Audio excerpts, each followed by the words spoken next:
السلام علیکم ناظرین، آج کی اس ویڈیو میں ہم آپ کو پاکستان میں موجود چنیوٹ کا تاریخی شاہکار بادشاہی مسجد کے بارے میں بتائیں گے۔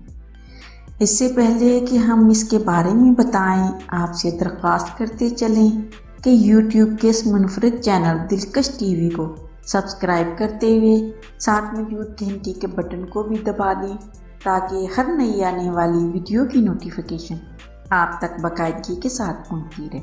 آئیے ناظرین، چلتے ہیں آج کے موضوع کی جانب۔ بادشاہی مسجد چنیوٹ کا تاریخی شاہکار۔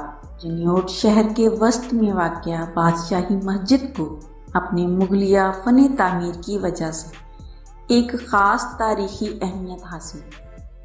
مقامی روایت کے مطابق اس مسجد کو شاہ جہاں کے وزیر اعظم نواب زادہ سعد اللہ نے تعمیر کروایا، تاہم نہ تو شاہی تواریخ میں اس بات کا ذکر ملتا ہے اور نہ ہی مسجد میں کوئی کتبہ نثر جس سے یہ واضح ہو سکے کہ یہ مسجد کس نے تعمیر کروائی۔ اپنی کتاب تحقیقات چشتی میں مولوی نور احمد لکھتے ہیں کہ یہ مسجد نواب سعد اللہ خان نے 1656 میں تعمیر کروائی تھی، جس کے لیے سنگ سرخ کا استعمال کیا گیا تھا۔ مسجد کے صدر دروازوں کی بناوٹ سہ رخی سنگی سیڑھیاں، چاروں کونوں میں میناکاری گلدستے اور دیواروں پر محرابوں اور گنبدوں کی آمیزش بھی اس امر کی تصدیق کرتے ہیں کہ یہ عمارت مغلیہ دور کا شاہکار ہے۔ محرابوں اور گنبدوں کا یہ طرز تزئین دہلی کی جامع مسجد اور لال قلعے کے دروازوں پر بھی ملتا ہے، جبکہ جامع مسجد چنیوٹ کے ایوان عام اور لال قلعے کے دیوان عام کے سنگی ستون بھی تقریباً ایک جیسے ہی ہیں۔ لال قلعہ اور جامع مسجد دہلی دونوں سعد اللہ خان کی زیر نگرانی میں تعمیر ہوئی، جس کی بنا پر یہ کہا جا سکتا ہے کہ چنیوٹ کی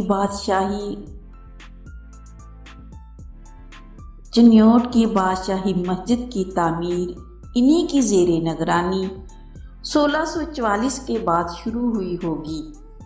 عام روایت ہے کہ مسجد کی تعمیر میں قیمتی لال پتھر استعمال کیا گیا تھا، تاہم اس کی تعمیر سنگ سرخ کی بجائے مقامی چنیوٹی پتھر سنگ ابدی سے ہوئی ہے۔ اس تاریخی مسجد کی لمبائی 108 فٹ 6 انچ جبکہ چوڑائی 97 فٹ 9 انچ ہے، تاہم اس پیمائش میں مشرق اور شمال کی سیڑھیاں شامل نہیں ہیں۔ مسجد کے مرکزی حصے میں 3 گنبد تعمیر کیے گئے اور چھت پر نقش نگاری کا کام کیا گیا ہے، جبکہ چھت کو سہارا دینے کے لیے ستونوں کی 4 قطاریں تعمیر کی گئی ہیں۔ ہر قطار میں 8 ستون، جن کے باعث چھت مربع اور 8 پہلو حصوں میں تقسیم ہو گئی۔ 300 سال سے زائد پرانا یہ تاریخی ورثہ اب شکست و ریخت کا شکار ہے۔ مسجد کا فرش اور دیواروں پر کی گئی نقش و نگاری ٹوٹ پھوٹ رہی۔ حکومت کے جانب سے مسجد کی تزئین و آرائش کا کام آخری مرتبہ 1971 میں ہوا تھا، جس کے بعد سے تاحال اس جانب کوئی توجہ نہیں دی گئی۔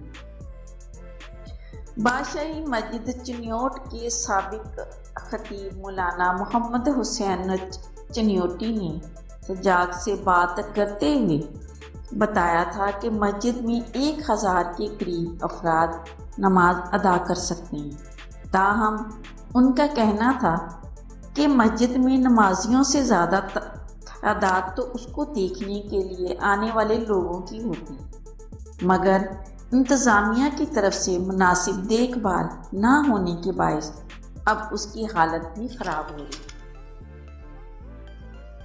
علاقائی مکینوں کا موقف تھا کہ محکمہ اوقاف پنجاب کرائے کی مد میں مسجد سے ملحقہ لگ بھگ 150 دکانوں سے سالانہ لاکھوں روپے وصول کر رہا ہے، لیکن